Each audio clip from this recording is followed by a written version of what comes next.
importante, né? Às vezes a gente olha assim e fala assim, ah, eu conheci uma pessoa que fez balé, nossa, ela fez 10 anos de balé e se formou. Alguém aí já escutou falar isso? Ah, eu tenho uma bailarina, uma pessoa que eu conheço, vizinha, prima, amiga, sei lá quem, que, nossa, se formou no balé depois de 10 anos. Alguém já ouviu falar isso? O que acontece? Quando a gente escuta um negócio desse, na nossa cabeça vem automaticamente que se formar significa que eu domino aquilo, né? A gente acha que, né, principalmente quando a gente não fez faculdade ainda, a gente acha que se formar significa que eu sei tudo sobre aquilo e que eu domino aquilo. Depois que você faz uma faculdade, você sabe que você se forma, você teve acesso a muita coisa, você domina algumas coisas, né? Mas você não sabe tudo porcaria nenhuma. Porque você vai passar pela experiência, você vai, né, de sentir no campo de trabalho ali as coisas acontecendo na sua frente, sim? Faz sentido isso para vocês? Faz sentido, Tia Jo? Com certeza. Né? A gente sai da faculdade, a gente não sai assim, pronto, pode, eu fiz fisioterapia e a minha, ó, você faz faculdade e você vai fazer uma pós, né? Você se formou, se eu me formei, para que eu preciso de pós, Tia Ju? Não é? Significa que alguma coisa ficou faltando, já começa daí. Mas beleza, terminei, saí da faculdade, tô com o canudo na mão, aquele chapeuzinho lá na cabeça, fiz fisioterapia. Me manda um paciente de UTI aí que eu atendo. Não, filha, primeiro paciente de UTI tremia nas bases para atender. E, ó, foi depois de um ano de pós. Faculdade, mas pós. Então, quando alguém fala, ah, fulana se formou no balé, na nossa cabeça vem, ela sabe tudo de balé. Não. Respira, lembra da faculdade. Não é que ela sabe tudo, ela estudou bastante. Ela estudou tudo o que aquele método tinha para dar para ela. Mas isso não significa que ela sabe tudo. Primeiro ponto. Segundo ponto. Nem sempre a gente precisa levar esse mesmo tempo. Por quê? A fulana levou 10 anos para se formar porque ela começou com 7 ou 8 anos de idade. E com 7 ou 8 anos de idade, o que é que você consegue de fato ensinar para uma criança? Pensa aí, você conhece alguma criança de 7 ou 8 anos? No balé, a gente precisa, por exemplo, aprender a fechar as costelas. Sim, eu preciso aprender a aproximar as costelas. Imagina, e isso é uma das coisas fundamentais para que os passos comecem a acontecer. Imagine eu começar ensinando para a criança de 7, 8 anos a fechar as costelas. Ela nunca mais vai querer voltar para o balé, porque ela vai para o balé, mas aquilo tem que ser um pouco mais gostoso de fazer, senão a criança não quer mais. Sim, então, existe um tempo nesses 10 anos de formação da criança, adolescente ali, em que tudo é introduzido de uma maneira muito tranquila, muito suave, para que não espane a criança, ok? Por isso os 10 anos. Além disso, a criança vai desenvolver outras habilidades e tudo mais.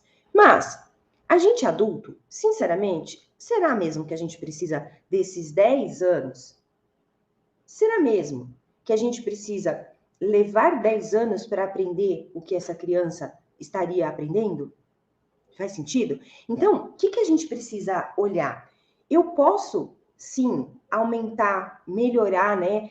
Dobrar ali o meu desempenho se eu tiver um método focado no ensino para adulto. Eu não vou pegar o método X, que foi desenvolvido para criança, e distribuiu tudo que ela ia aprender em torno de 10 anos e ir aplicando essas aulas para os alunos adultos. Eu vou levar 10 anos com os adultos também.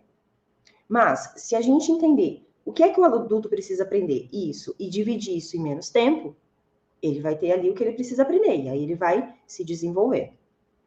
Então, primeiro ponto, não se assuste com a palavra, nossa, o balé é difícil, precisa de 10 anos para se formar. Cara, isso não tem mais nada a ver com você, porque agora você é adulto, ok? Você é uma adulta, então isso não tem mais nada a ver com você. Quanto tempo leva para uma pessoa adulta aprender balé ao ponto de dançar, colocando a sua graciosidade, de dançar mostrando que sabe o que está fazendo, que está com segurança? Aqui no meu mundo, a gente consegue fazer isso em menos de 3 meses. E por que a gente consegue fazer isso em menos de 3 meses? Vamos entender isso? Olha só.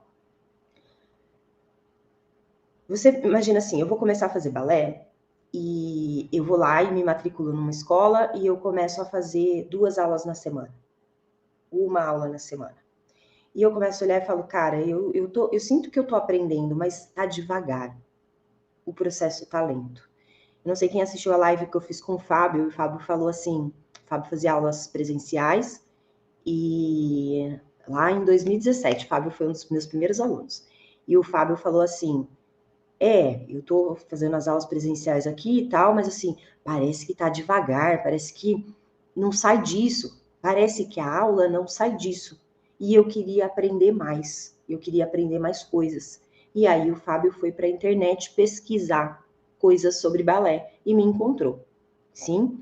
Quando você começa a fazer balé, às vezes você vai ter essa sensação de, cara, eu queria melhorar mais rápido, eu queria aprender mais coisas. E aí é onde a gente vem para a internet, né? Aí a gente começa a olhar uma dica aqui, um vídeo ali, um vídeo lá.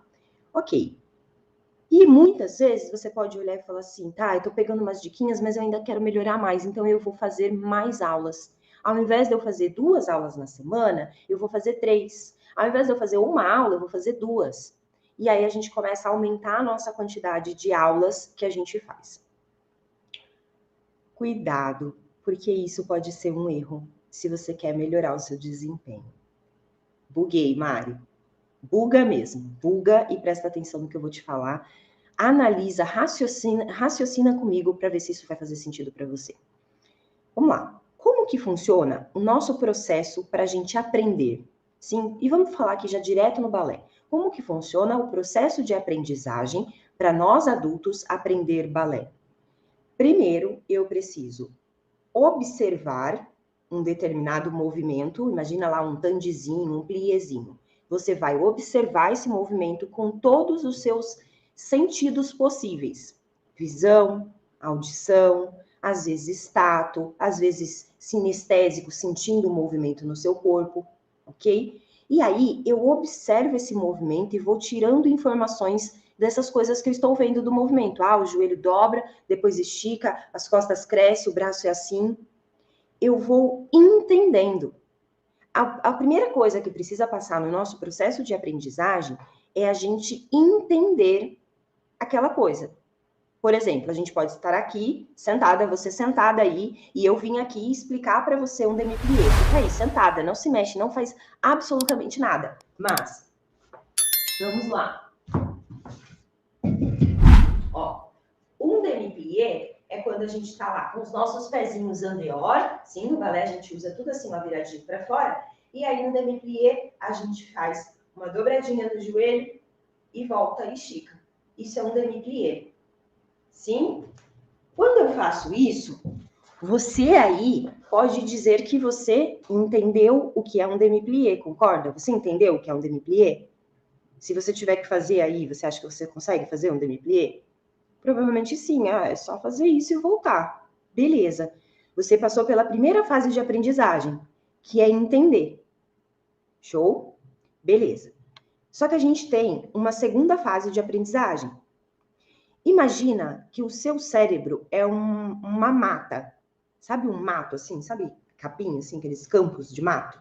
Não tem caminhozinho para passar. Aqui a gente chamava de... Como que é? Trio, não era? Trio? Acho que era trio. Ah, vai pelo triozinho. Aqui a gente chamava de triozinho aqui no interior. Não sei como vocês chamam aí, quando abre um caminho no meio do mato para passar. E aí, imagina, seu cérebro é aquela mata. Quando o seu cérebro vai absorver um conhecimento, ele abre um pedacinho dessa mata. Ah, entendi o que é o plié. Se você nunca mais fizer plié, ele fecha de novo a mata. É mais ou menos assim que funciona o nosso aprendizado. Tudo aquilo que você começar a repetir, ele vai abrindo um caminho. Chega uma hora que vai ficar um caminho no meio dessa mata. E aí o nosso cérebro fixou. Para o nosso cérebro assimilar a informação, ele faz uma sinapse. Então, uma célula se comunica com a outra. Quanto mais eu repito aquilo, mais aquela comunicação acontece. Chega uma hora que esse caminho fica rápido e fácil de fazer. No começo eu preciso ficar lembrando. Peraí, o demi-plié é aquele que dobrava. Ah, é assim, né? O demi-plié é assim, não é? Tá vendo? Eu levei um tempo para fazer a comunicação e lembrar o que é o demi-plié. Depois de tanto eu repetir, a gente faz essa comunicação muito rápida. Quem já faz balé, quando você aprende um passo diferente, você fala, não, peraí, como que era mesmo? Eu tinha que levar primeiro a perna à frente, depois levar até ao lado, para depois puxar e girar. Fouetté. Sim? Quando você já criou esse caminho no seu cérebro, você simplesmente chega lá e já sabe o que tem que fazer. Isso faz parte do nosso processo de aprendizagem. Primeiro eu entendo, depois eu repito. Quanto mais eu repito, mais eu memorizo. Show? Quando a gente vai fazendo aulas, principalmente aulas práticas de balé, de fazer a aula, seja aula no presencial, seja aula comigo pelo Zoom. Aula comigo pelo Zoom é a mesma coisa de uma aula no presencial. Não vai ter nada de diferente. Sim, é a mesma coisa. Eu não vou parar para ficar explicando o XYZ. Porque ali é uma aula para você praticar balé. Eu estou indo para repetição, para repetição, para repetição. Agora, existe um processo para eu entender o movimento. Será que só aquilo ali que eu mostrei para você realmente é o demi-plié? Será que só com aquela informação você realmente vai ficar repetindo o demi-plié da maneira certa? Você vai criar essa trilhazinha, esse trio no meio do mato ali, certinho? Ou será que se a gente tiver mais informações sobre esse movimento, eu não vou conseguir entender melhor e desenhar um caminho certeiro?